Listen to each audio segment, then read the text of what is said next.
Bartolomé Bermejo es uno de los pintores más fascinantes del siglo XV. Nacido en Córdoba, probablemente su origen judeoconverso le impulsó a desarrollar una carrera itinerante que le llevó a diversas ciudades de la antigua Corona de Aragón, entre las que destacan Valencia, Daroca, Zaragoza y Barcelona. En todas ellas tuvo que asociarse con diversos pintores locales, en su mayor parte pintores de una calidad muy inferior a él, circunstancia que dio lugar a situaciones problemáticas, al abandono de algunas obras, incluso a la excomunión del pintor cordobés cuando incumplió las normas del contrato del retablo de Santo Domingo de Silos.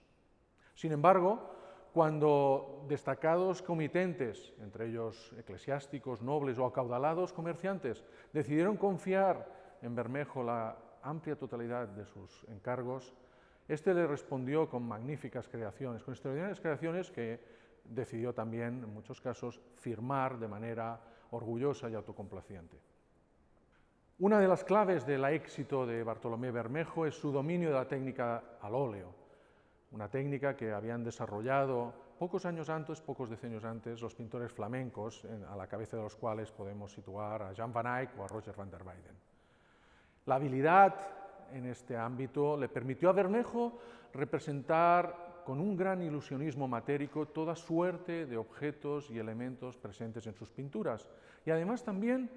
desarrollar un amplio cromatismo en las mismas, sobre todo centrado en algunos colores como el rojo o el verde. Esta circunstancia puede observarse claramente en una de sus obras maestras, como es el San Miguel conservado en la National Gallery de Londres, donde podemos ver este contraste entre la gran capa roja, matérica, y la sofisticada y estilizada imagen dorada de la armadura del arcángel, donde podemos ver toda clase de brillos y la miriada de objetos preciosos, de piedras preciosas, sobre todo en la zona del calzado.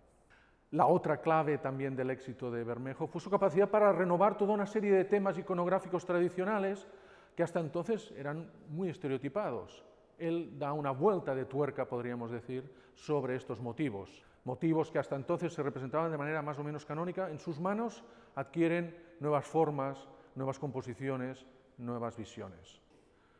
Un ejemplo en este sentido es la Piedad d'Esplà. Es así quizás su obra maestra, la última gran obra conocida del pintor cordobés, en la que un tema tradicional como es la Virgen que acoge en su regazo a su hijo muerto, un tema de una gran carga emotiva, es el epicentro de una composición fantástica dominada por un paisaje visto desde una perspectiva macroscópica y microscópica a la vez. Macroscópica porque nos deja entrever un fondo, un horizonte plagado de fenómenos meteorológicos, desde la tormenta que representa el diluvio hasta el amanecer en la Nueva Jerusalén, pero también microscópico porque podemos observar en un primer plano una deliciosa y enciclopédica representación absolutamente naturalista de toda suerte de animales, insectos y pájaros. De esta manera, la piedad ya deja de ser una experiencia devocional para convertirse en una auténtica experiencia visual del comitente, en este caso de Lluís d'Esplà, y de todos nosotros, los espectadores, que podemos gozar de esta pintura.